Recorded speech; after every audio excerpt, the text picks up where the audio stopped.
Gumawa at nagluto ako ng pork inoki roll and grabe napakasarap. Kaya tara!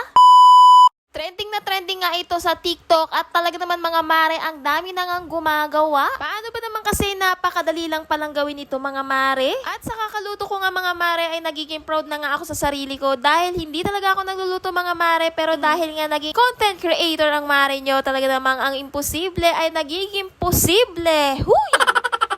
Pinalaman ko nga sa gitna itong inoki mushroom tapos nirolyo ko nga ng parang ganito. Usually pala beef ang ginagamit nila sa paggawa nito, pero ako nga ay pork ang gagamitin ko. At yung isang styro nga mga mare is 100 pesos tapos ang laman ay 18 piraso na mga pork slices. O diba ang dami na nga din? Pagkatapos ko nga mag-rolyo mga mare, ito nga ay gumagawa na nga ako ng sauce para nga doon ipanglalaho ko dito sa pork inoki roll. Ginamit ko nga pala dyan ay toyo, oyster sauce, tapos yung bawang at yung luya ay kinadkad ko nga dito sa may cheese ayan, grater. O yan. Tapos pagkatapos nga yan, hinalo-halo ko nga lang. Nagdagdag nga din pala ako ng pamintang durog mga mare. Nagdagay nga din pala ako dyan ng 2 kutsara ng asukal. Tapos minekos-mekos ko na nga ulit. So ayan na nga magiging texture niyan mga mare. Huwag niyong masyadong damihan para naman yung lasa ay manunuot talaga dun sa pork inoki roll. And then pagkatapos nga mga mare, nagbati nga ako nitong 3 itlog. Since maliliit nga itong mga itlog na to, ay nabasag pa nga itong pangatlo. Ay, Diyos ko Mio Marimar, ganyan talaga pag hindi marunong magluto.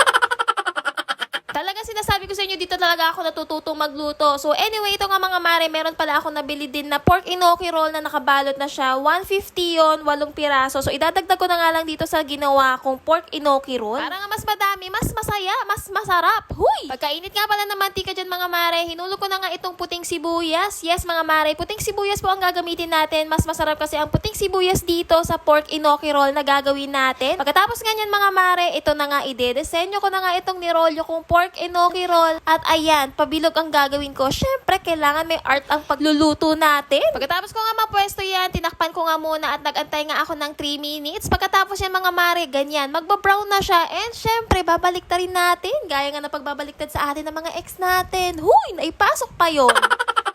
Syempre naman, kailangan pati yung likod nga niyan maluto din. Kaya nga itong tong din ang ginamit ko kasi nga kailangan natin mangbaliktad.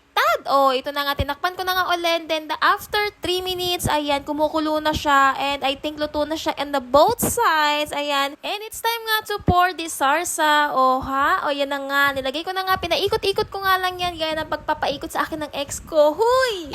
Ito na nga, tinakpan ko na nga. At tapos binuksan ko na naman. Ano ba yung katatakip ko lang? At tapos nga, binaliktad-baliktad ko nga ulit. Syempre, para nga masipsip ulit nga itong sarsa na pinor ko nga dito sa ating pan. So, ayan na nga mga mare. Inikot-ikot ko nga lang yan gaya ng kanta ni Sarah Geronimo. Ikot-ikot lang, ikot-ikot lang. Huy!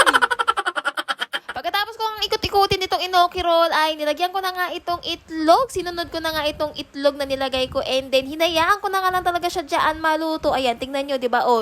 Susulputan na yung mga puti at tinakpang ko na naman. Syempre, aantayin nga lang natin ng ilang minuto yan and syempre, bubuksan ko na naman. Syempre, puro syempre. Huy!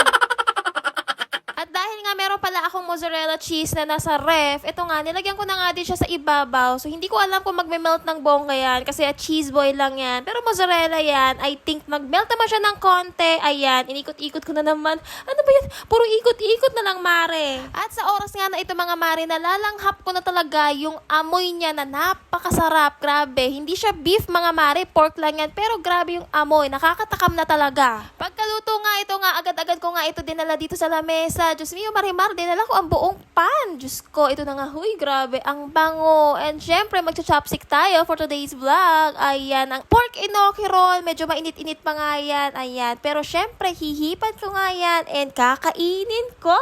And alam nyo ba, nung pagkakain ko, talagang nalalasahan ko yung ginawa kong sauce. More on luya, ang sarap. Oo, in fairness. Tapos may mga sibuyas pa. Ay, naku, love it. Ay, may kimchi pala ako dito, mga mare. Syempre, Korean ang peg. Plus, may kanin. Syempre, matakaw tayo for today's vlog. And ayun na nga, super cheesy rin ng mozzarella. I think naging impact din siya sa pagsarap nga nitong ginawa kong pork inoki roll. Ganito pala ang texture niya. Tapos nga pag kinain nyo, ay talaga naman, ewan ko na lang, matakam kayo. So, ayun nga lang nga for today's video. Sana nagustuhan nyo. Bye!